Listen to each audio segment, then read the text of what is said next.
So here we are, sharing secrets of the soil with me, your host, Regen Ray. The thing is, though, in order to be able to continue to support people to get healthy and get well, we truly need healthy and nutritious food. And as we know, the food system is becoming increasingly more damaging and more toxic to the human body. And so what needs to happen is to turn this all around, is what we need to do is go back to the roots. And I literally mean the roots, because the roots of plants sit in the soil.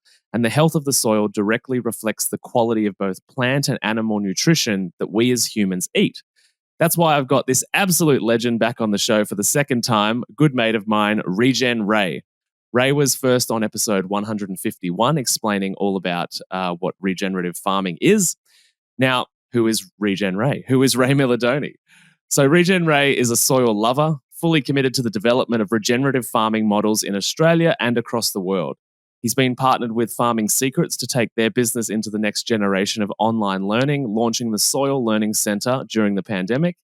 He specializes in creating educational programs all about soil and how acting on that information will improve farming output, improves native ecosystems, positively impacts the food industry, and improves the health and nutrition of you and your kids. He also has a fantastic podcast of his own called Secrets of the Soil, which is one of the few shows that I actually do listen to on a regular basis, and definitely recommend that you head over and check that out when you're done here. Ray, my man, welcome to the show. What's been going on?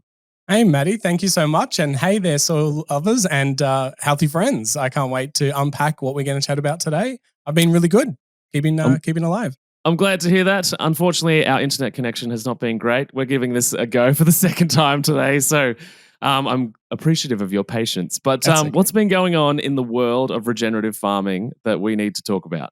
Oh, there's so much to unpack and to dig deeper into. The world has definitely caught on to this buzzword of regenerative agriculture. I'm seeing it popping up in movies, and Joe Rogan has guests that are all talking about regenerative farming and going down to soil health, and the nutritional density of food is really being explored as well. People are inventing new devices and apps, and it's really becoming top of mind. As we moving into a world where food is becoming more scarce, then I think the quality of the food that we have access to really matters. So, a world where we don't buy by the kilo, maybe by the nutrition density and quality is the future where we move into.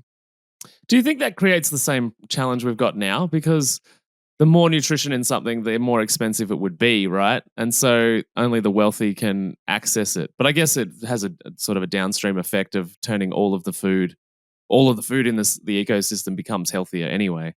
Yeah, I think that the marketing world of supply and demand is always true. You think there's like really bad food at the moment that's really expensive. We're probably all feeling the pinch at the counter at the checkout these days, where everything's gone up. It doesn't matter if it's healthy or super ultra processed; it's all on the rise. So I think if we are going to have to be more selective with the dollars, we then need to make sure that we're spending it on quality food. Where the nutrition density is there, where it actually really fuels us, and it's not just food for the fact that someone told us that we need a snack and eat 3 times a day. So really eating that one wholesome nutrient food and being more thoughtful of how those calories and nutrients help us survive and thrive, really, at the end of the day. Well, on the other side of that kind of conversation too, is that a lot of people assume that being healthy or eating sort of a whole real food diet, which has got meat and vegetables and fruits and nuts and seeds, is going to be more expensive. And I think that it is on the front end, but I've had a number of clients say in their testimonials that they thought it was going to be more expensive, but the fact that they were eating correctly and we got them to a place where they removed their snacking and, a lot of the bag, a box or a can type foods, is that sure, it was more expensive on the front end to buy good quality food, but the lack of hunger that they would have filled with going to the cafe at lunch or going, to the milk bar or down the road to 7-Eleven was where they actually ended up saving the money. Yeah, 100%, because then we feel more full and satisfied, and we don't have those cravings. We don't have those energy drops. Having a sugar crash and then craving some food, and then realizing that you're making bad choices because it's impulse.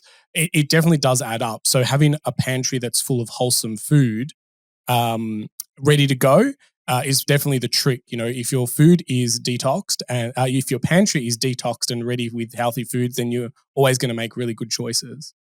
Oh, that word detox. I want to latch onto that word. So In a good way. yeah, well, just in a curious way, which is Yeah, like, yeah. because I think about the regenerative farming model and I think about the conventional farming model. And obviously, blaming the farmer is a terrible idea because the farmer's just trying to survive. He's in a super controlled environment, economically speaking, for the Yep. big seed companies and that type of thing. But the transition from conventional farming to maybe regen biodynamic farming, like what does need to be detoxed and what does need to change in that transition so that I guess the human on the end is detoxed? Well, Matty, it's all about mindset. We need to change our paradigms. I guess it's because this is the dilemma that I've seen working with farmers and people in this space. Everyone's looking for like the how. How do we do this, and what's the next secret magic source system that's going to help us have greener plants and bigger fruits and things like that. But I think it goes deeper to that, to like the why and the values. And I'm starting to see a big trend of this happening now where for instance, there's a farmer at the moment going a little bit viral on TikTok, and they run a butchery that's self-serve 24 hours, but that you can only get access to this butchery that's self-served, like a human vending machine is what he referred it to, if you go on a farm tour. So that's the condition of being able to buy his produce, is that you need to go and experience their farm. You get to understand their values, their principles. And then if you feel that it's an alignment and you want to support this type of model, then you get the special pin to access this building where you can go and buy your own meat 24/7. And so I think we're going to move more into those models where there's a bit of a condition to buy, and it's to be value aligned. And I think that's why I think when we start putting more of a demand to the supermarket chains that we want better quality food, then we'll see the change. Most farmers want to grow the most amazing food ever. They just want to make sure that there's a demand for it. And when they signed contracts 10 years ago that they're going to provide big corporation X amount of carrots that are this size and this color and this profile, they're kind of locked into that contract whether they grow the food or not. And that's what a lot of people don't understand, that, the big food industry is basically lots of contracts, and the supermarkets would rather dump the food that's deemed unedible than feed homeless people. And that's the system that we're kind of supporting every time we go there and exchange our dollars for that kind of system. And yes, the odd bunch came out, and we've seen things improve. But I've seen a lot of farmers forced to dump food onto the ground, not even feed other animals, just because it's out of contract requirements. So we need to demand a better quality system up the chain. And I definitely think it starts with people who have the best buying power. And that's, us as going, to farmers markets and shopping centers and retail. I really like that model. And I actually engaged with a business recently as a customer, of which their policy is that you actually can't refer anybody to their service until you've had your experience in their business. And it's the same thing, so that they can make sure that everybody is value aligned, everyone's on the same page, they're bringing the right people and intentions into their world, and obviously allowing people to walk back into the world to spread that in the right way. And I really, really love that model. That's cool. Mm. Are more of these farms kind of popping up? Is this like becoming a trend? Yeah, well, I think a trend. The whole 24-hour self-serve thing is probably a little bit more niche, but I think we'll probably go there as AI and automation takes over the world. But Mhm. we the value alignment, definitely, because what happened during a pandemic is a lot of the farmers had no way of moving their produce around, so they had to really innovate. Another group that's quite big, Open Food Network. It's basically a web platform that helps farmers sell Mhm. their produce online. And then you can also explore things as like co-ops, where farmers will get together and sell all their food under like one umbrella. So then that way, they don't need to worry about doing all the, instead of having 50 farmers with 50 websites trying to do e-commerce online, it's like, let's outsource the e-commerce or the pickup points to a co-op, and we just provide the food to those co-ops. So those things are definitely on the rise. And during the pandemic, a lot more people discovered co-ops and food delivery boxes that are directly from the farmer to your door. Mhm. And so I think more people were open and accepting of this kind of new model moving forward, and really realizing that there's a story behind the food, not just a carrot. It's Bill and Mary's farm that they've had for 6 generations. They've got a pet dog, and really that storytelling to understand who your farmer is and that they're biodynamic growers and they do ABC on their farm in order to make sure that the food is wholesome and nourishing. Then that's really what people are then paying for. And I feel like when you get food that has such high intention of wanting to nourish you, you're right. It's just a fake front end fee. In the back end, it's much more rewarding, and you eat less of it because it fills you quicker. It lasts longer, so you've got less waste.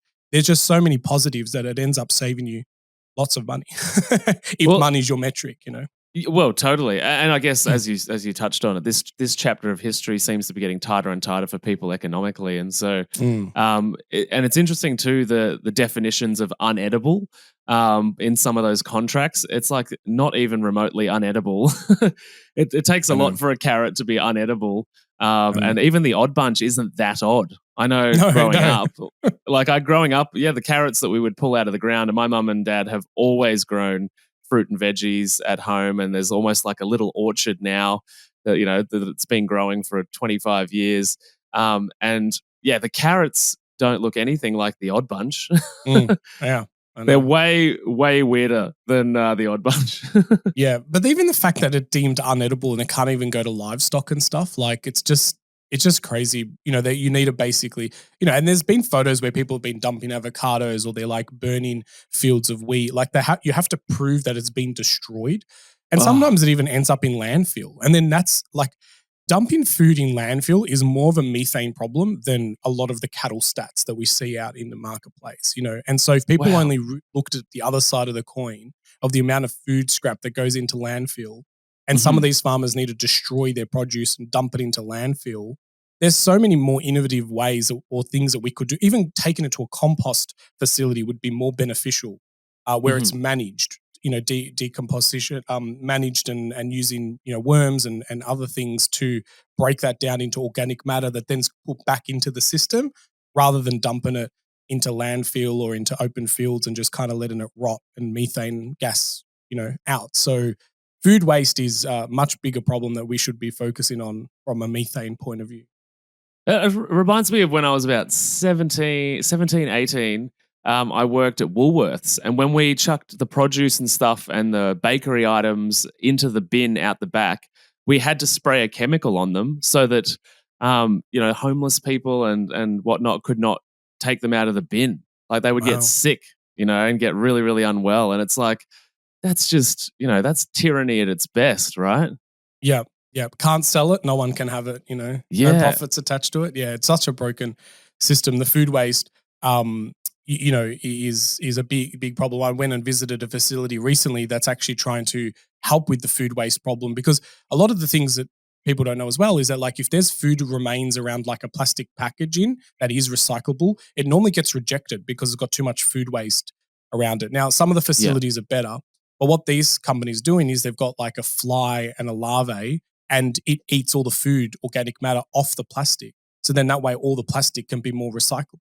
So it's integrating these kind of natural systems. Like this bug has existed for centuries that eats organic food off packaging, or not off packaging, but just eats organic food. And these companies realize that you can put this in to a recycling plant and get more plastic recyclable than what, the end goal. Because a lot of the plastic just ends up in landfill, even though we put it in the right bin, because it's contaminated or it's got too much water in it, or it's, so a lot of it does get rejected, and then it gets sold overseas. So then they do something else with it over there. So I really like that we've ended up at food waste, because I'm assuming that the food waste is highest in the most privileged countries, I would imagine, or at least approximately, like America, the USA, Australia. And so I know that you and I on the back end, when we're talking about like how to communicate this information to different audiences, I'm always really big on like, oh yeah, but how can we get it back to like the average Aussie that lives in a populated area?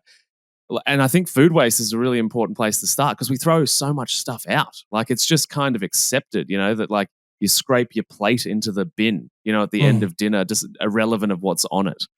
So where can we begin to not put this food back in the in these giant dumping grounds, or a landfill that we could be using elsewhere?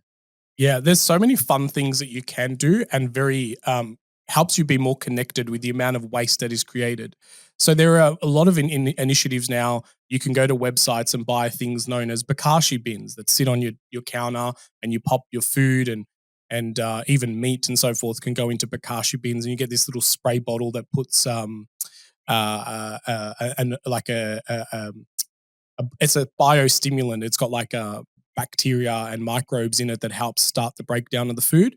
So Hmm. that's the Bagashi bin kind of system. Then you can even get a worm farm. And if you've got kids, like having a worm farm and showing the fact that, you peeled carrots or potatoes, even though I'd recommend keeping the skin on. But whatever food scraps you have, you pop it into the worm farm, and the kids can like interact with the worm farm and create casting, and you're basically making really nice soil with the remains, and you get to get worm juice that you can put onto your produce and stuff that you're growing. Or some people start selling the stuff. You can make like a little side business selling worm juice and worm poo. So, that's really, really cool. There's like websites popping up now where you can find other people to dump your food waste at. So if you can't really start these things at your own backyard, or you've got an apartment, you can go onto websites where other people will accept your food scraps and into their worm farm or into their compost heaps and things like that. But, buying, just reducing is probably the best thing you can do as well. Like learn how to, learn that if a potato starts sprouting, that it's still edible. Learn that. I guess I grew up in a culture where you got a plum and it had a little bit of a blemish on it. You just cut it off and you eat the rest of it. Where now we're in a Hmm. culture where it's like, oh, disgusting, in the bin. And the whole plum goes in the bin. Yeah. You know, so just learning that food that bad bananas can be turned into banana bread or something else. Like everything has a second or third life. And using that mentality and going, well, yeah, now I've gotten to this point where there is, you know, food that's going to go bad. What can I do with it? Bread pudding was really big after the war because people survived on bread. And then when it got old, you cut the mold off and whatever was still good, you turn into bread pudding. All those things are gone now, half a loaf of bread, one bit of mold, the whole thing goes in the bin, Yeah. which is fine, whatever you feel comfortable with from a food safety point of view. But I think we've lost the education at most things still pretty good. Cheese is covered in mold before it's cleaned off and waxed. So there is a lot of foods that go through a molding or aging process to actually, meat curing is another one where a lot of the mold will get removed. And, now they use chemicals to stop it from molding anyway. But, there is a natural world of fungi and bacteria that we should be engaging with and being connected with that is kind of being germy and dangerous and scary. Yeah, 100%. Like, and that's the thing with like eating some of these foods. Sure, cut off the main culprit, but there's a part, and I'm not encouraging people go out and eat mold. No, Mold not at all. toxicity is a very, very Absolutely. problematic thing to have. But at the same time, it's just the whole microbiome immune system argument, which is that if we're not exposing our system to small amounts Agreed. of unhelpful bacteria or little toxins that occur naturally in nature, our immune system is not going to be primed in order to be able to respond to them. And like even broccoli, like broccoli actually causes the liver to create enzymes that fight cyanide poisoning. Um, like all of these things that are built into nature that allow our body to create a defense system against different things. Just like you're saying, if we're cutting them off or throwing them away, or the bruised plum or the bruised apple we're throwing away, then we're potentially missing out on some what we call hormetic stress, which is kind of like a good stress, in exposing our system to actually sort of, go to the gym and lift some weights and actually protect us. And, no wonder the situations happen for people where they're exposed to a basic bacteria or a basic virus and they're absolutely floored by it because we've Mm. been so sterile in our approach and we're not eating foods that are, have little bits of imperfection in them in order to train our gut to actually strengthen itself to have an immune system that works. Yeah. Well, one of the best things you can do to get natural biome immunity to those things is, picking a fruit off a tree and eating it directly, and think about when was probably the last time like as a listener, when was the last time you picked a fruit actually off the tree and just kind of gave it a little quick rub and ate it? That connectivity to the food system. There is so many biomes and good bacteria and the world of the microbes is living on the surface of that fruit. And even you touching it, there's already a transfer of some of those biomes onto your skin. Yeah. And that psychological process of like breaking it off the tree and it has that little click sound and then you eating it, like that is basically fantasy world for most people now, where that used to be the norm, you know. And so that is being reconnected, going on these farm tours and picking fruit straight off the tree and being able to eat it. That is inoculating your biome to react to these organisms and train your body to be more resilient and more resistant and higher immunity. We've lost all that because now everything's waxed and polished and sprayed and gassed, and that's what we're inoculating our body with rather than the natural world. So that's worrying for me, but I love the fact that there are more farmers opening their farm gate and going, come and see how I'm doing it.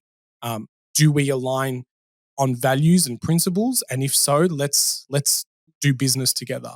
And yes, it does take extra time, but once you build those relationships, then they're kind of forever, and you can.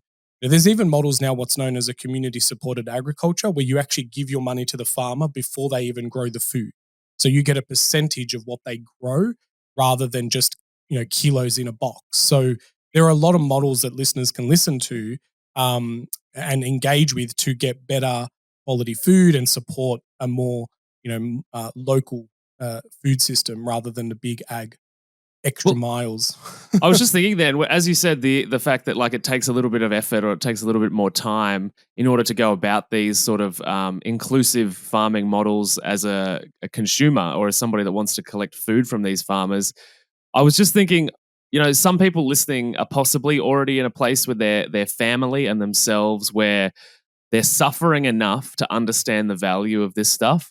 And I just want to like do a bit of a call out, which is like, don't wait a couple of generations until you've got every disease known to man in your family line because we're eating such horrifically sterile, nutritionally deplete food. Like we need to move on this stuff now. Like we need to make sure that like things are already bad. Like 1 in 2 with cancer, 1 in 4 with diabetes. This is not the world that we have lived in before, and it's only getting worse if we don't start investing in these farming models, which themselves will take 10, 20, 30 years to come to, big enough fruition that we all have access to this food. So, which sort of pairs nicely with the work that you've been doing lately and the conversations we've been having around like, how do people get involved in farms like this? How can they, put their name in the hat and say, I want to be a part of this, or I want to be a financial contributor, or like, where do we start?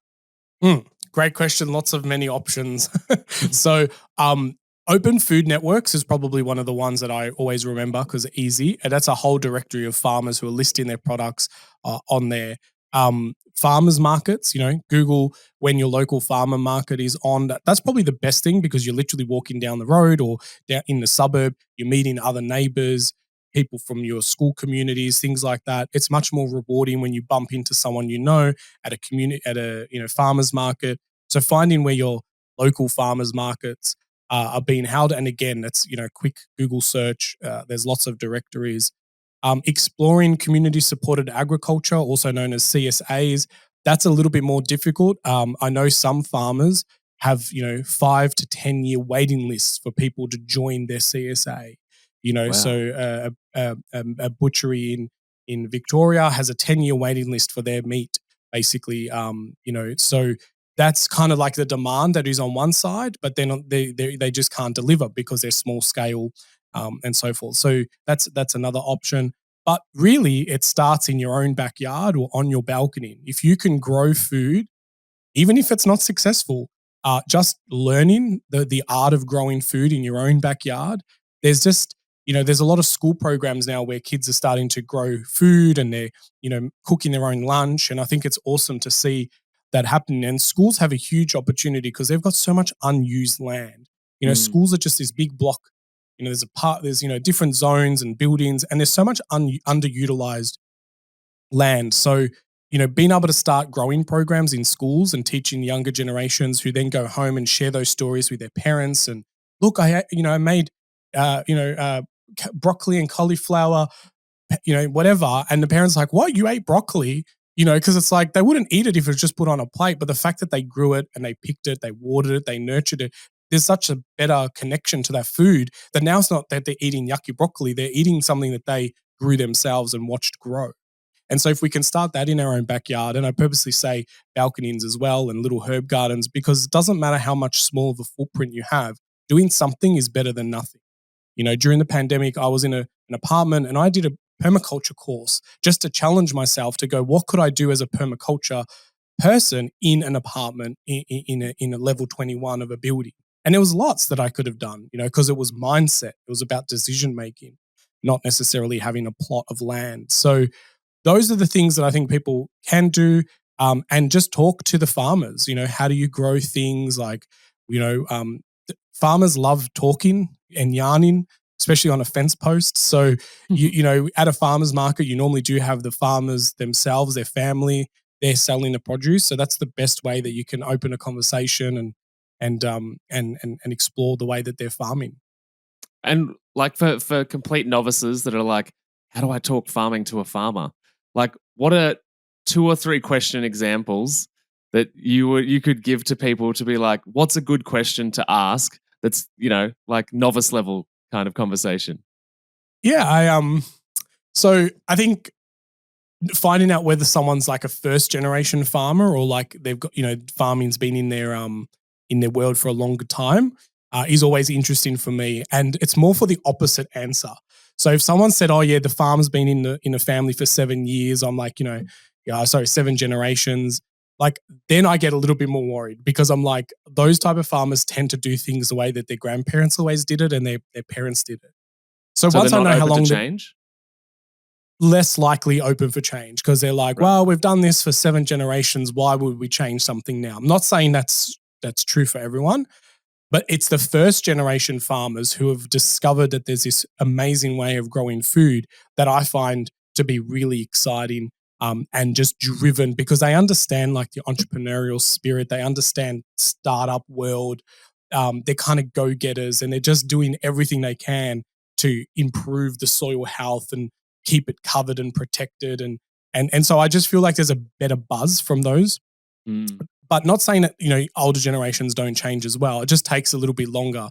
So once I know how long they've been farming for, then I kind of would want to know like what method of farming are they partaking? Is it organic? Is it biodynamic? Is it, because a lot of farmers, especially from a biodynamic point of view, they're embarrassed to say that because for many years they got a lot of like, oh, you're that woo-woo hippie one putting horns under the ground with, sprinkling magic dust on your things. And it's like they tend to not put it on their label, So even if they are biodynamic farmers and things like that, or organic, and they're not certified, they might be a bit shy of putting it on the packaging. So asking those questions of like, and the other thing as well is, do you have any photos of your farm?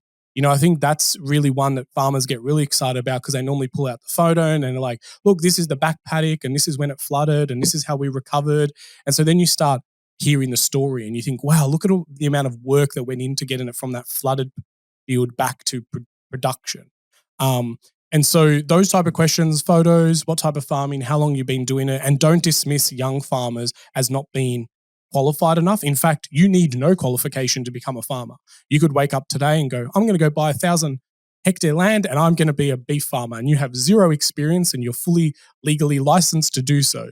Yet you can't even go up a ladder in an office without a ladder license. So go explain that.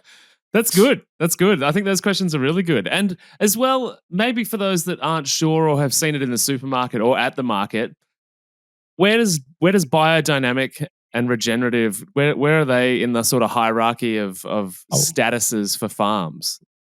Yeah. So probably no hierarchy. Just want to maybe. Yeah. So everything works together. So they're probably more, I think biodynamics would sit if there was a spectrum between organics and regenerative. I think regenerative, I'm probably going to get grilled for this.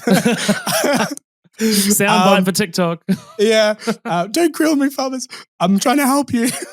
I think regenerative has gotten the buzzword and the greenwashing maybe in the marketing world excited. We're seeing regenerative all over the place now. So I think regenerative means that to make a system better, we can be regenerative humans, we can have a regenerative workplace, you can have a regenerative bank account. Like the word regenerative means to make better or to repair. Yeah. So if we leave in a plot of land better than the way we found it, I feel like that's the pinnacle goal that we need to get to. The way that you get to the regenerative soil focused kind of farming is via biodynamics and via organics. I think everything has its place and they all kind of work together. And if we nurture soil, actually, another good question you can ask farmers is, do you know your soil organic matter? Like, do they know how much carbon is in their soil? If they're not doing soil tests and they don't know how their soils are performing, and that's probably a way of knowing who's connected to the soil or not. At the end of the day, it shouldn't matter what type of farming you're doing. If we are soil stewards, we are looking after soil. That's probably the most important thing. All the rest of them are just labels that we've put to help understand. You've even got syntropic farming. There's so many buzzwords and we can get caught up on the label. But at the end of the day, if we're nurturing soil and soil is better than what it was 10 years ago, then that farmer's doing the right thing. Doesn't matter what they're doing above the ground. Well, I guess the other thing to mention when we're talking about buzzwords for the people that are nowhere near farms and don't really do that kind of thing is that in the supermarket, your words like organic, biodynamic, natural, I haven't actually seen regenerative yet in a super mainstream supermarket, but those words are not truth. They are marketing words. And so it's really important to make sure that you flip the back of the packet over and read the information or Google the company and find out if it's actually a natural product or if it's actually organic or if it's actually biodynamic. Because in a supermarket setting where you can't actually talk to the person that works the land, you can very easily be misled by these marketing terms that have very limited regulation around them and make a lot of people feel like they're making healthy, smart choices when it's basically just as good as chocolate when you look at the nutrition profile on the backside. So, yeah, I think that's really important to mention for, just seeing those buzzwords in the supermarket. I'm glad that we've gotten to that point though, because I think if we never got to consumer confusion, we wouldn't ask better questions. We'll just always trust the labeling. And I believe that we need to go low in order for us to then build up and go high. And so the fact that there is label confusion and breakdown and uncertainty and distrust to all the branding and labeling, to me, that's a good thing because it now means that we've broken that system down to its stress point and now we can rebuild. And there are a lot of people trying to rebuild or to create regenerative certified. And I think that's a bit of a dangerous territory. We're just going to go back to the way we always went. But I think training people, and I say training specifically because we come from a world where we are trained to just follow. But if you can kind of get yourself to train the brain and get more connected to the food and ask better questions and go and experience the flavor difference between regeneratively, biodynamically, beef to like what's in other mainstream outlets, then you'll see that they're worlds apart. And the price disappears, the values disappears. It's just very wholesome. It's a different feeling. I know a lot of people who are even like moved from vegan diets back to animal produce once they've seen how these animals are raised and how they play an important part in healing the landscape. The natural world has animal integration, and we need to accept that as one of the values that needs to exist, because if we take the animal out, the solution is synthetic chemicals and monoculture, and that is more damaging than rewarding for the zoomed out bigger picture side of things. And I may annoy a few people by saying that, but it's my truth, and it's and I think eventually you realize that it's everyone's truth, because if we go down the other model, it's dangerous.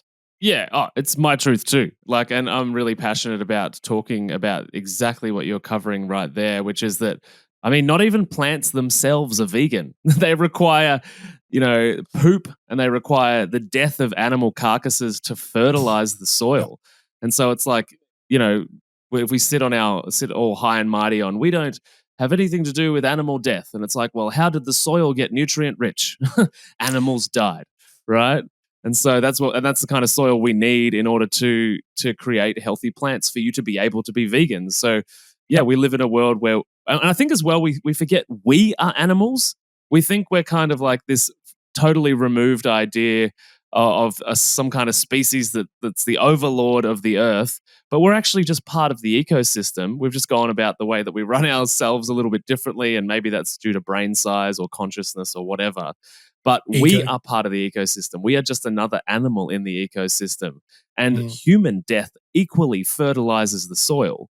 And so it's like when you start realizing that you're not all high and mighty, you're just one animal, a part of the very vast ecosystem. I feel, for me at least, that it really brings me back to earth, so to speak. In the context of like, oh, we're all just animals. We all just look a little bit different, and we all die, and we all give the earth's, energy and nutrients. And so, yeah, I think that, vegan diets, generally speaking, encourage a model of farming which is not helpful to the earth, basically.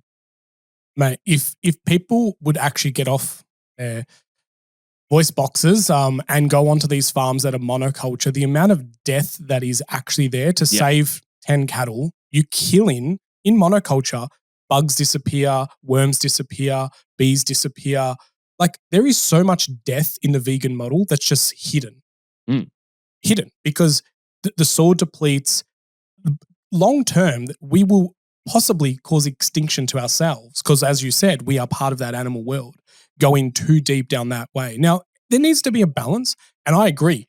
Feedlotting and giving animals grain that they're not even meant to eat, dangerous territory, stupid, broken. Agreed.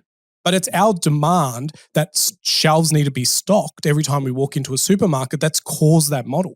So if we were more in season and go, oh, there's no beef today and there's no chicken today and avocados don't grow in this season, if we were to educate ourselves that things have a season and a rhythm, then the system could naturalize itself. But if we're going to go into shops and be annoyed because there's no chicken today or there's no, plums and there's no this, that's what we've created, this system where we're causing whatever synthetic stuff to make it grow out of season, hydroponics, not connected to the ground kind of stuff, in order for the shelves to be full, So we are part of the problem, but we are also very much part of the solution, just by educating and understanding that thinking that we're going to save the world by not eating animals is dangerously going to kill more animals, because on these massive monocultures farms, there are no wildlife, there is no birds, there's nothing that screams life there. It's all one color. Like, you go into a forest, it's full of colors and sounds and bees and bugs and fungi and moss. That's a thriving ecosystem. And so when we move more to models where there's biodiversity and everything's working together, man, some of the farms that I've been onto that are regenerative, they feel like an oasis. And you think, how can anyone feel like this is not a working system? Everyone's smiling, everyone's full of buzz, full of life. The farmers, really connected spiritually to the land. They understand everything that's going on. And then you go into conventional farmers and it's all about how much kilos of chemical you're spraying and how much hours on the tractor, and, everything's like broken and not working, and it's worlds apart. But unless you go on it and experience it, and you don't even have to go physically, like go onto YouTube and just Google, search for farm tours. There's so many people who walk around with a camera and you can do a virtual farm tour. Like, it's not the same, but definitely going to start planting the seed of like what the world looks like when it's regenerative and healing rather than destructive. Yeah, I'm so on board with everything you say, which is why I love the work that you do. And you mentioned before as well, like the flavor thing, or people being annoyed about walking into a supermarket and the one thing that they like not being there. And I think that that's kind of often a missed part of the conversation from a nutritional standpoint. And I've come to discover this over the sort of in depth over the last, say, 5 years, doing a bunch of research into the last sort of 100 years of the development of farming, and understanding that in order to produce, the perfect carrot or the perfect capsicum or whatever it is, over that sort of generation or multiple generations, they've diluted the flavor in plants and in healthy food and in the beef by not only feeding it stuff that it's not meant to eat, but by trying to make it physically bigger in weight, because the economics of agriculture trade in weight. It's dollars per weight. And so in order to make those plants bigger, and you mentioned gassing before, I've been to a friend's family farm and been in the gas chambers where they put all the capsicums. They pick them when they're not ripe. They put them in the gas chambers and they come out about twice the size. And so what this does is that, and this is related to what I do with emotional eating and sugar binges and that kind of thing, because we go towards these hyper palatable flavorful foods because natural food, and it's often deemed as boring, it's actually not meant to be boring because it's just been so heavily diluted that it lacks flavor. And 100 years ago, the herb and spice industry was small, and it was like you just added a little bit of this, a little bit of rosemary to something, or a little bit of turmeric to something. And now we need copious amounts of those spices in order to actually give flavor to something that should naturally have an abundance of flavor. But we've diluted that flavor with genetically modifying things to make them grow bigger. And this is including animals. Chicken flavor has gone through the floor. It's now considered bland by itself. Once upon a time, it had loads of flavor in it, and you were encouraged to just add a bit of salt in most recipe books in the early 1900s. Yep. And so I'm really passionate in the way we get off sugar addiction and emotional eating and that type of thing is to give people food sources from biodynamic regenerative farms because they are flavor dense. And a lot of the reasons we eat is because we have the privilege to be able to choose foods that we enjoy. And if we can actually find foods full of flavor that we absolutely love, then we're so much less likely to be like, oh, well, I'll have the Mars bar or I'll have the pizza, because it's like, actually, this healthy salad with some chicken in it is so delicious. Agreed. And you make a very good point with the whole flavor of something. I've witnessed people bite into a tomato that is like biodynamically grown, and the initial response was, "Oh my god, that's too rich." You know, like we've gone so far on the other side of that spectrum that when you do actually eat something that was grown the way it was meant to be, without the gassing and lots of food are picked unripe, and I just think the ripening process of food is when all the nutrition transfer happens. Yeah. And so we're basically stealing all that away from it and then gassing it to finish the process so it can be trucked across the country. But when people eat food that's grown properly, it's almost too rich for them because their mouth, their palate can't experience all those flavors, you know. Yeah. And it's just crazy. And I interviewed a restaurant owner who runs a restaurant in Sydney that's all about, you know, sourcing from the farms, regenerative and sustainable farming practices, and doing a real paddock to plate program. And as a chef, he said, I worked in restaurants where we would work really hard to make tomatoes taste like tomatoes, you know? And so it's like when we've had to go and put all these like citric acids and things like that into a dish to make it taste like a tomato, how do we not realize that we've failed as a food system and go, this isn't working, you know? So it's like, you know, and who does all the research about the food? Oh, the food industries. Are they motivated to help grow less and sell you better quality stuff? No, they're there to make more money.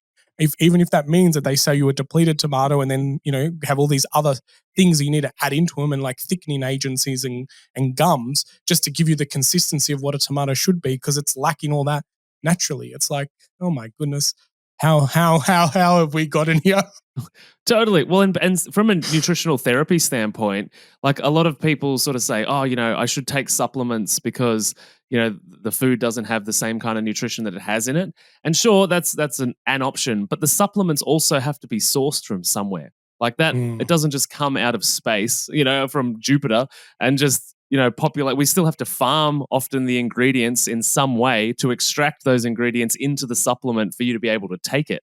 So it still comes from some kind of plant source or animal source, which also we need to use more animals and more plants to make the supplement concentrated enough for you to use. So it's like it's the same problem.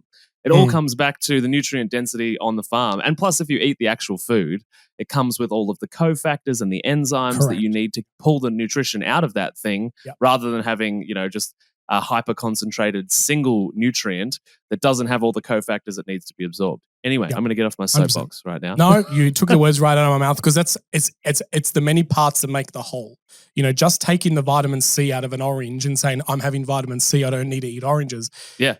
It's such a broken system because there's so many other components to the orange that are complementary, you know. And I learned this when I did the keto diet in regards to juices. Everyone who has juices, they're like, oh, look, I'm amazing. I'm having all these juices. You're basically drinking all the fructose without any of the fiber. And fiber and fructose talk to each other and work together. And without the fiber, the fructose levels actually just peak your sugar levels, and you know more about this. But that blew my mind. And that's when I realized that, just juicing something and taking all the fiber out and getting left with the water and the fructose is more damaging to the body than just eating, and what blew my mind is like, you can juice 6 apples and drink it all, but you could never eat 6 apples. So even just that in itself should be a statement of going, oh yeah, that makes sense. Because you need the whole, the many parts to make up the whole. And our food system is like that as well. You need the ability to cook a meal that has many parts that make up the whole. And you'll feel like you can eat a lot less and you'll feel full quicker when it's, got that flavor and the aroma and all that punchiness, as you were explaining before with the spices, I watched an amazing thing on YouTube the other day about how they make Parmesan cheese. And it's like a lot of the stuff that's in Parmesan cheese is not actually cheese anymore.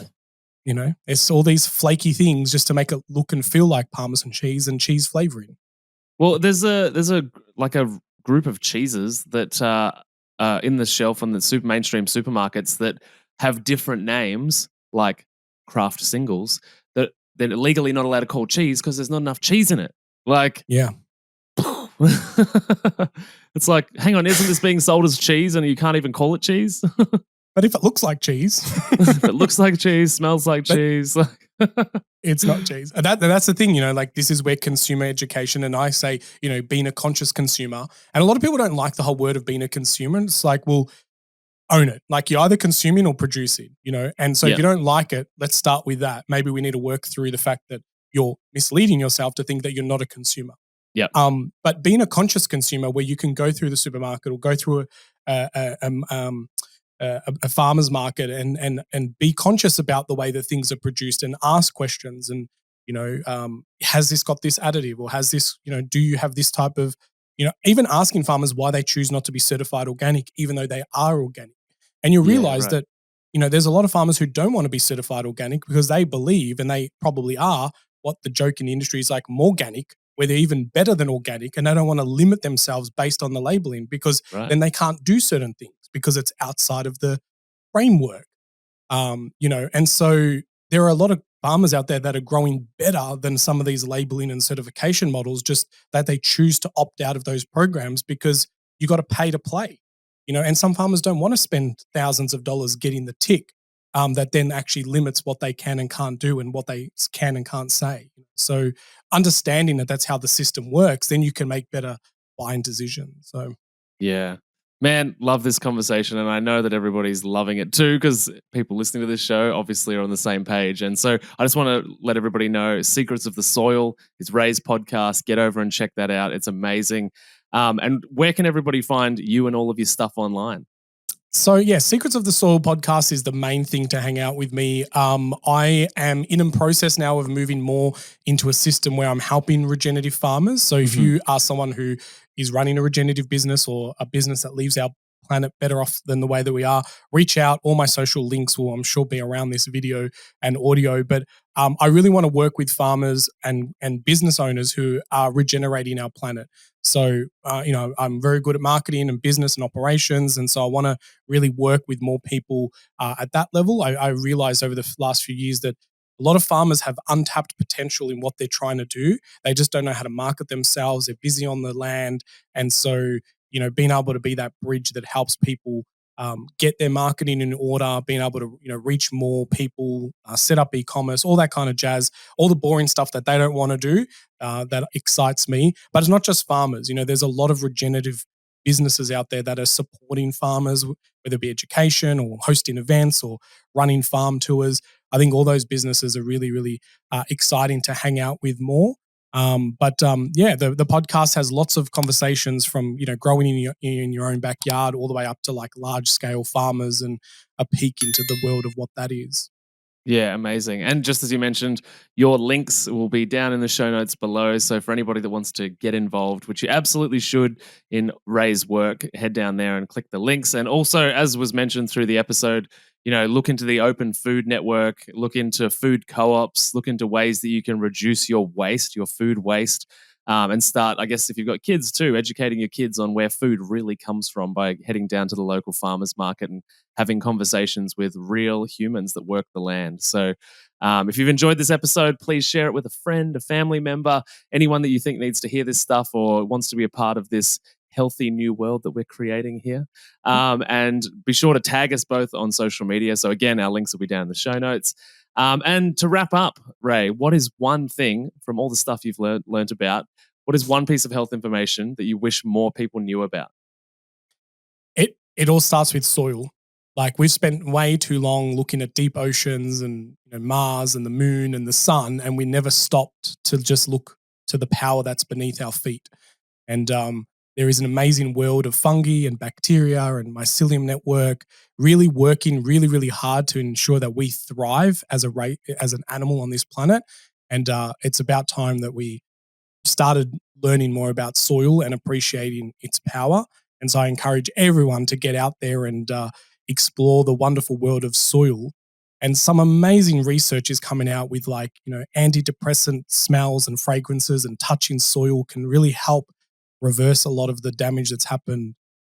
Earthing, being connected to the ground. There's so much that's being uncovered. And then the links between soil health and gut biome health is just mind-blowing as well. And so we're at the start of all this, because at one point we thought we knew everything about soil. You just put a plant in and it grows. And now we're realizing that there's this whole world under there. And it's very exciting to be someone who gets the conversation started about soil. Amazing. Thanks so much for being here, man. I appreciate your time, and I can't wait to get you back. Excellent. Can't wait again. Thanks, man. See you later.